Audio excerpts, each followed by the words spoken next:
السلام علیکم ورحمۃ اللہ وبرکاتہ۔ کیا آپ جانتی ہیں جب شب برات آتی ہے اور ہر طرف عبادت کا شور ہوتا ہے، مسجدیں بھری ہوتی ہیں، نوافل پڑھے جا رہے ہوتے ہیں، تو ایک عورت خاموشی سے دل میں سوال کرتی ہے، یا اللہ میں حیض میں ہوں، کیا آج کی رات میرے لیے بھی ہے یا میں اس رحمت بھری رات سے محروم ہوں؟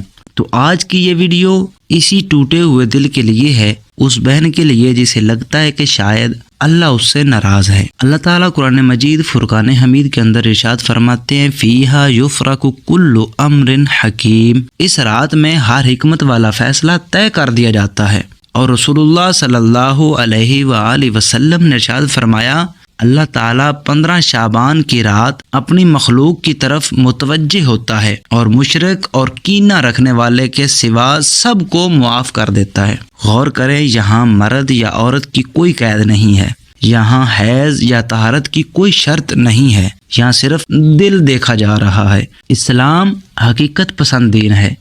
حیض والی عورت نماز نہیں پڑھ سکتی، روزہ نہیں رکھ سکتی، قرآن کو ہاتھ لگا کر تلاوت نہیں کر سکتی، لیکن یہ سب عبادت کے دروازے بند ہونا نہیں ہے۔ رسول اللہ صلی اللہ علیہ وآلہ وسلم نے ارشاد فرمایا، ذکر ہر حال میں افضل ہے، دعا کے لیے وضو، سجدہ یا طہارت شرط نہیں ہے۔ اللہ فرماتے ہیں، ادعونی استجیب لکم، مجھے پکارو میں تمہاری دعا قبول کروں گا۔ حیض والی عورت روتے ہوئے دل ٹوٹا ہوا لے کر اللہ کو پکار سکتی ہے، دعا کر سکتی ہے، اور یاد رکھیں ٹوٹے دل کی دعا سب سے تیز آسمان تک جاتی ہے۔ آپ یہ سب پڑھ سکتی ہیں کہ سبحان اللہ، الحمدللہ، اللہ اکبر، لا الہ الا اللہ، استغفر اللہ، اور دیگر دعائیں بھی آپ پڑھ سکتی ہیں۔ حضرت عائشہ رضی اللہ تعالی عنہا فرماتی ہیں کہ نبی اکرم صلی اللہ علیہ وآلہ وسلم ہر حال میں اللہ کا ذکر کرتے تھے۔ درود پاک پڑھیں، اللہ کے نبی پر درود پڑھیں، یہ وہ عبادت ہے جو حیض میں بھی نور بن جاتی ہے۔ رسول اللہ صلی اللہ علیہ وآلہ وسلم نے فرمایا، جو مجھ پر ایک بار درود بھیجے اللہ اس پر 10 رحمتیں نازل فرماتا ہے۔ قرآن کو ہاتھ لگانا منع ہے، لیکن قرآن سننا منع نہیں ہے۔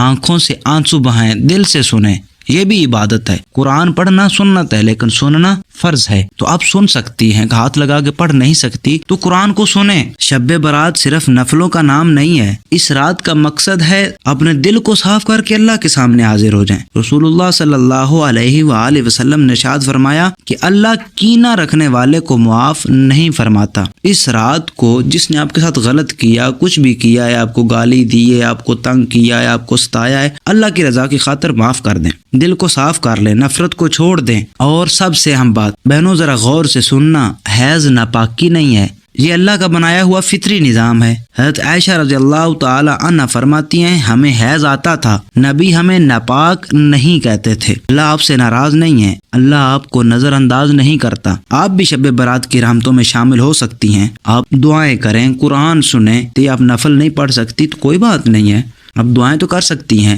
زبانی دعائیں پڑھ تو سکتی ہیں، اب قرآن سن سکتی ہیں۔ میں اللہ سے دعا کرتا ہوں کہ اے اللہ اس رات ہر اس عورت کو معاف فرما جو آنسو چھپا کر تیرے در پر بیٹھی ہے۔ اے اللہ حیض کو محرومی نہ بنا بلکہ قرب کا ذریعہ بنا دے۔ اگر یہ ویڈیو کسی ایک بہن کے دل کا بوجھ ہلکا کر دے تو سمجھو یہ ویڈیو کامیاب ہو گئی ہے۔ اس ویڈیو کو شیئر کریں، شاید کوئی اور بہن آج یہی سوال لے کر بیٹھی ہو۔ اگر آپ ہمارے چینل پر نیو ہیں تو ہمارے چینل کو سبسکرائب کریں، لائک کریں اور شیئر کریں۔